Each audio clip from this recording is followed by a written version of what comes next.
হ্যাঁ, এটা অ্যাকচুয়ালি কি গত 21 নির্বাচনে আমরা যে হয়ে গেল, 21 নির্বাচনের পরেও সেম ঘটনা এই বাজারেই বোম পাওয়া গেছিল।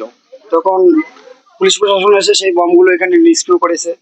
এবারও সেম একই অবস্থা দেখা যাচ্ছে। 2026-এর এই যে নির্বাচন হয়ে গেল, এই নির্বাচনের পরপরই এই বাজারে দেখা গেল, বাজারের প্রতিবেশী সকাল সকাল এসে এখানে বোম দেখলো। এটা পুরোটাই রাজনৈতিক উদ্দেশ্য ছিল। ইলেকশনের আগ মুহূর্তে এখানে যারা বিরোধী, আমরা তো তখন বিরোধী ছিলাম, তখন এই বিরোধীদের উপর অনেক রকম শাসানিমূলক বক্তব্য পরিষ্কার হবে, যেখানে রাজ্যের মুখ্যমন্ত্রী তথা অভিষেক বন্দ্যোপাধ্যায় অব্দি বলেছিল যে 4 তারিখের পর খেলা হবে। তো আসলে যে উদ্দেশ্যটা লক্ষ্য করা যাচ্ছে, সে উদ্দেশ্যটা হলো খেলায়, এই খেলাটাই মনে হয় বিরোধীদের উপর প্রভাব পড়তো। কিন্তু দেখা গেল রাজ্য যখন ধরাশায়ী হলো, ধরাশায়ীর পরপর তাদের এই জনরোষের যে একটা উত্তাপ, এই উত্তাপের কারণে এইদের বম অটোমেটিক নিষ্ক্রিয় হয়ে গেছে। তো এই আবর্জনাগুলোকে যেখানে সেখানে ফেলে একটা বিশৃঙ্খলার বাতাবরণ সৃষ্টি করার উদ্দেশ্যেই এই কাজগুলো শাসক দলের মদতপুষ্ট দুষ্কৃতীরা করতেছে বলে মনে হয়। হুম। আচ্ছা, এখন এখানে মানে কটা বোম আছে বলুন? এখানে কি জানি চারটার মতো আছে। আপনার নাম আর পরিচয়? আমি হলাম সজল রায়, চাপড়াপাড় 1 জিপি বিজেপির panchayat member plus Mondal secretary, 1 নম্বর মন্ডল। আমি সকালবেলা গোবর মানে ফালাইতে আসি, আমার গোবরের টোল আছে তো পাশে।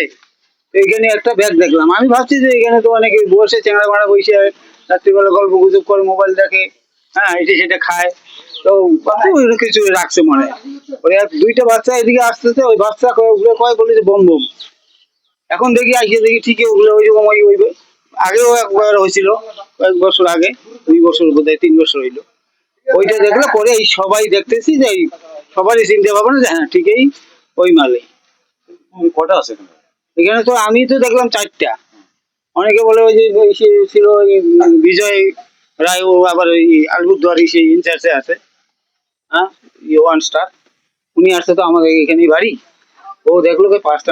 পরে আমি এসে তদন্ত করলাম, না ঠিকই 4টে আছে, একটা লম্বা আর আর 3টা হয়েছে অন্যরকম আর কি গোলাই। বোমগুলো মানে কিসের জন্য আনা হয়েছিল মনে হচ্ছে? সে তো আমার তো ওইটাই অজানা। এখন মনে করেন যে আমি যেহেতু এদিকে যাওয়া আসা করি, এদিকে এবার খেতেও যাই, কারণটা আগে ওই রকম হয়েছিল, ওই যে একদম ওই মাথায়। হ্যাঁ, ইলেকশনের জন্য হয়েছিল এরকম? ইলেকশনের জন্য এরকম হইতে পারে, একটা কোনো কিছু একটা মনোভাব থাকতেই পারে কোনো কোনো না কোনো পার্টির। না হলে এটা এইখানে এইভাবে রাখিয়া আতঙ্ক করার কারণটা কি? না, এটা তো আজকে রাখলো, মানে কি মনে হচ্ছিল বোমগুলো কেন বানানো হয়েছিল? সেটা এখন যারা ইলেকশনের জন্য, ইলেকশনের জন্যই হইতে পারে, মানে না হলে এই এত ইমার্জেন্সি কি বোম বানাইয়া কি আর এইটা করতে পারে? একটা ভাবধারা থাকতেই পারে ওদের কাছে, আমি যেটা মানে চিন্তা ভাবনা আসে।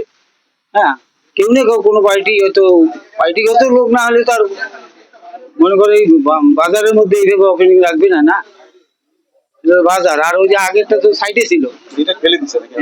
খেলায় না, এইভাবেই আছে এখন অব্দি, কেউ হাতাই নেই অবশ্য, এই অবস্থায় আছে। আতঙ্কের ব্যাপার। আতঙ্ক এখানকার লোক তো ওই বারবার এই যে কত লোক দেখাদেখি করতেছে, যাইতেছে, এক একজন এক একটা মতো লোক করতেছে। কেউ বলতেছে এবার মানে ফুটবে না এগুলা, আমার কইছে না এটা তো হওয়ার কথা, কারণ এইরকম তো আমার অভিজ্ঞতা আছে। আগেও কিন্তু আমাকে উত্তরবঙ্গে আমাকেই পাইছে প্রথম। আমি গরু আনতে গেছি, ওই ওই মাঠটা ওইখানেই পাইছি ব্যাগটা, একটা বড় ব্যাগের মধ্যে ছিল। ওখানে ছিল 8টা কি 9টা মাল ছিল আর কি। আর এইবারে দেখেছি 4খানা। আমার নাম হিতেন রায়। জায়গাটাকে কি বলে? এটা উত্তর নম্বর ধারেহাট আর কি।